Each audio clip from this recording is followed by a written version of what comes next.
Assalamualaikum warahmatullahi wabarakatuh. Alhamdulillah teman-teman semua, pada pagi hari ini kita dapat bertemu kembali, dapat belajar bersama tentang utang. Jadi kenapa utang ini perlu dipelajari? Karena utang ini adalah salah satu hal yang berat di sisi Allah. Mari kita sampaikan puji dan syukur kita kepada Allah yang telah memberikan kita waktu, memberikan kita kekuatan, memberikan kita kesehatan, sehingga kita dapat belajar bersama. Dan teman-teman yang di rumah dimanapun berada, ketika teman-teman kemudian diarahkan oleh Allah secara tidak sengaja, come by accident, datang ke channel ini bukan tanpa makna, tapi Allah sedang menuntun teman-teman semua untuk belajar sesuatu, yaitu tentang masalah utang ribawi. Dan semoga Allah memberikan kita kekuatan untuk istiqomah untuk belajar terus, kemudian untuk meninggalkan apa itu yang namanya utang ribawi. Salam dan salawat mari kita panjatkan kepada Nabi tercinta kita, Nabi Allah Muhammad SAW. Semoga Allah sampaikan salawat dan salam kita kepada beliau, keluarga dan para sahabat, dan semoga kita semua termasuk dalam umat yang akan diakui oleh beliau sebagai umatnya di hari akhir kelak, dan semoga kita mendapatkan syafaat beliau. Amin ya rabbal alamin. Teman-teman semua, sesuai dengan janji saya sebelumnya bahwa saya akan mengulas tentang apakah utang menggunakan SK khususnya untuk pegawai ini, itu apakah itu riba. Teman-teman semua, seperti yang pernah saya sampaikan tentang masalah KPR syariah, pada intinya itu adalah sama. Baik itu KPR, baik itu leasing, baik itu pinjaman berbasis SK, saya katakan berbasis SK, itu sama-sama adalah pinjam uang sebetulnya. Jadi SK itu hanya sebagai jaminan, sebagai agunan, sehingga si pihak lembaga keuangan itu percaya pada kita, dan kemudian bukan percaya, tapi dia punya kekuatan terhadap kita. Jadi dia menguasai sebagian dari kita. Salah satu pintu untuk menguasai kita adalah salah satunya adalah dengan SK itu. Jadi ketika SK itu kita berikan kepada mereka, kemudian mereka mengucurkan dana itu kepada kita.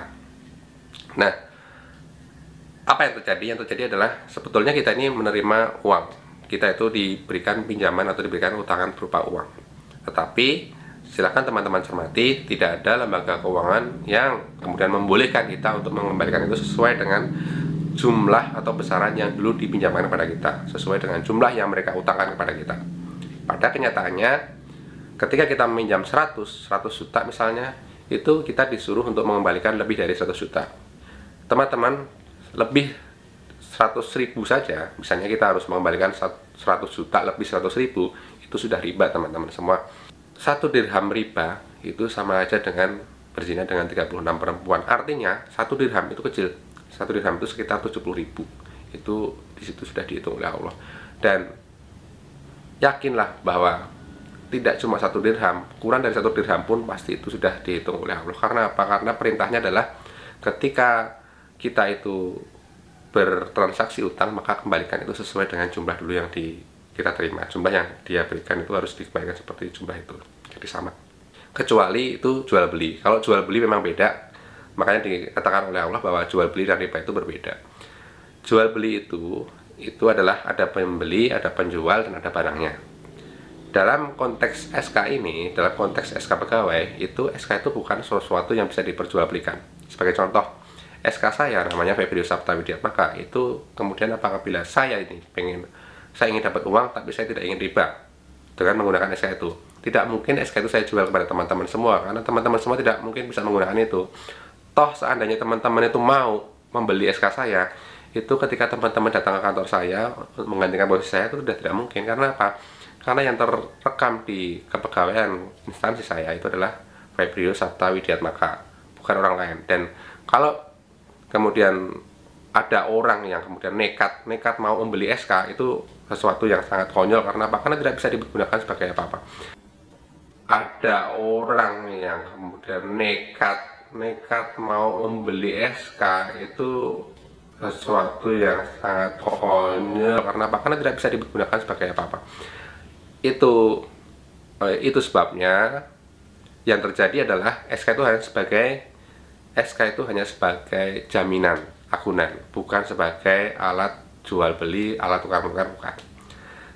Nah, kalau teman-teman sudah paham paham posisinya, paham konteks dan konsepnya seperti apa utang menggunakan jaminan SK itu, maka semoga teman-teman semua sadar, teman-teman semua kemudian mengembalikan hukumnya kepada hukum utang ribawi. Jadi ketika teman-teman sudah paham, kemudian teman-teman kembalikan semuanya kepada hukum utang ribawi, maka mudah-mudahan teman-teman semua menjauhi yang namanya utang dengan jaminan SK. Sekali lagi, ini adalah sebuah renungan, sebuah cara pandang yang paling mudah ketika menghadapi suatu transaksi yang selama ini kita pertentangkan apakah itu riba atau tidak. Silakan dipahami ataupun silakan dicermati, dikupas pelan-pelan, dikupas dengan cara yang sederhana, ditempatkan pada porsi masing-masing. Sebetulnya SK itu sebagai alat jual beli, sebagai objek yang diperjualbelikan atau sebagai agunan, kemudian uang itu diberikan kepada kita dalam konteksnya sebagai apa, dan kita disuruh mengembalikannya seperti apa. Ketika teman-teman sudah cermat menghadapi segala sesuatu, menghadapi fenomena-fenomena di sekitar kita seperti itu, maka saya yakin teman-teman akan lebih cerdas untuk berkesimpulan dan cerdas untuk memberikan respon. Mudah-mudahan video ini bermanfaat. Kita bertemu lagi pada video yang lainnya tentang apakah leasing itu riba. Nanti silahkan teman-teman cermati di video yang lainnya. Semoga bermanfaat. Wassalamualaikum warahmatullahi wabarakatuh.